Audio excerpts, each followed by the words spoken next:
God Save the Wine, siamo a cercare di capire stasera qui da OBK Mozzarella Bar la freschezza del vino cosa è. Questo termine che sembra un termine in teoria semplice da capire, ma che è anche un po' da addetti ai lavori, perché il vino si immagina l'alcol, il calore, la struttura.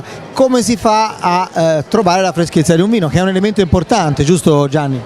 Allora, la freschezza è l'elemento fondamentale perché comunque è indice di salute e di vitalità di un vino. La freschezza si trova, anche se non è sempre semplice, perché comunque se i vini devono essere legati alla stagionalità, la freschezza è uno degli aspetti più difficili da mantenere e da trovare.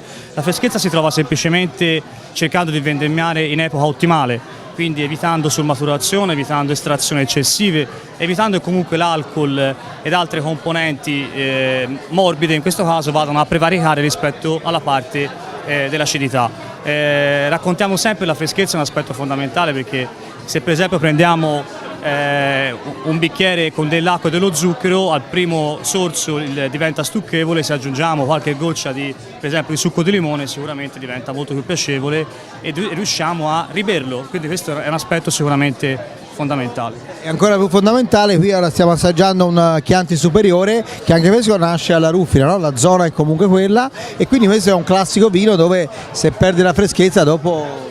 Assolutamente sì, il Chianti Superiore proprio nasce con il concetto, è già una selezione per noi rispetto al Chianti, diciamo al Chianti base, quindi le uve sono già uve sicuramente importanti, però sono uve che sono state coltivate e raccolte in modo tale appunto da avere una beva immediata, molto piacevole, molto probabilmente meno complessa rispetto alla riserva, però la componente di freschezza deve essere ben presente, sicuramente ben bilanciata, però è quella che poi appunto invita la beva facile, la beva quotidiana, insomma.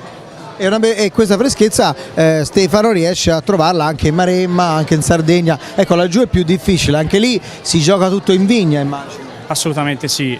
La Maremma e la Sardegna sono territori notoriamente molto caldi, anche se la Sardegna ha il vantaggio di essere comunque sia con altitudine più alta, quindi più esposto anche ai venti, con sbalzi termici più importanti. Però fondamentalmente il lavoro in vigna diventa fondamentale perché, come dicevo prima, selezionare i grappoli giusti, riuscire comunque sia a controllare quotidianamente anche la copertura fogliare, no, dei filari diventa un aspetto fondamentale, specialmente nelle annate un pochino più complicate. E siccome negli ultimi anni il caldo non si è fatto mancare, chi lavora in vigna si comincia a riconoscere già dal bicchiere. Grazie mille Gianni. Grazie a te, grazie a voi.